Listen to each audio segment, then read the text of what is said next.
গ্রামের রহস্য। রাত গভীর, বাইরে হালকা ঝড়ো বাতাস বইছে। রিয়াজ তখনও জানালার কাছে বসেছিল।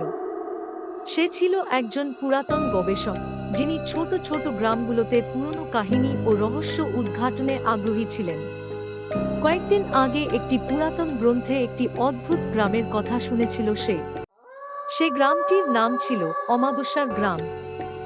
গ্রামটির সম্পর্কে প্রচলিত ছিল যে প্রতি মাসের অমাবস্যার রাতে গ্রামের বটগাছের নিচে একটি ভুতুড়ে ছায়া দেখা যায়। রিয়াজের মধ্যে ভয় এবং কৌতূহলের মিশ্রণ অনুভব হচ্ছিল। তার মনে হয়েছিল এমন কিছু হলে তাকে অবশ্যই তার নিজের চোখে দেখতে হবে। তাই পরের দিনই সে রওনা হয় সেই অমাবস্যার গ্রামে।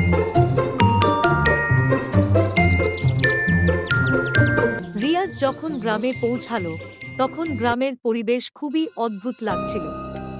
গ্রামের মানুষরা একেবারেই চুপচাপ আর ভয়ানক মুখে তাকাচ্ছিল রিয়াজের দিকে, যেন তারা কিছু বলতে চায় কিন্তু ভয় পাচ্ছে। বৃদ্ধ মসজিদের ইমাম তাকে সতর্ক করে বলেছিলেন, এখানে কেউ রাতে বাইরে থাকে না, বিশেষ করে অমাবস্যার রাতে। কিন্তু রিয়াজ সতর্কতা উপেক্ষা করে অমাবস্যার রাতে বটগাছের নিচে অপেক্ষা করতে রাজি ছিল। রাত নামল। অমাবস্যার চাঁদহীন আকাশ আর গ্রামের একেবারে নিঃশব্দ পরিবেশ তাকে বেশ বিচলিত করে তুলল। হঠাৎ করে সে দেখতে পেল এক ছায়া, যেন কারো অবয়বের মতো। তার শরীরের রক্ত হিম হয়ে যাচ্ছিল। সে দেখতে পেল সেই ছায়াটি ধীরে ধীরে তার দিকে এগিয়ে আসছে। তার পা একদম জমে গেল, সে নড়তে পারছিল না। ছায়াটি খুব কাছাকাছি এসে চুপচাপ তাকিয়ে থাকল তার দিকে। হঠাৎ করেই ছায়াটি তার কানে ফিসফিস করে কিছু বলল, তোমার মতো একজন আমাদের শান্তি নষ্ট করেছে, তুমি এখান থেকে ফিরে যেতে পারবে না। রিয়াজের মাথা ঘুরে উঠল, আর সেই ছায়াটি তার দিকে তেড়ে আসা শুরু করল।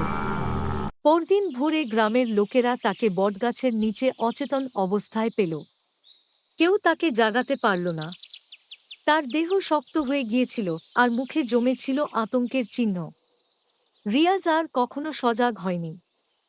আজও সেই অমাবস্যার গ্রামে কেউ অমাবস্যার রাতে বের হতে সাহস পায় না, কারণ রিয়াজের মতো অনেকেই সেই ছায়াটির শিকার হয়েছে।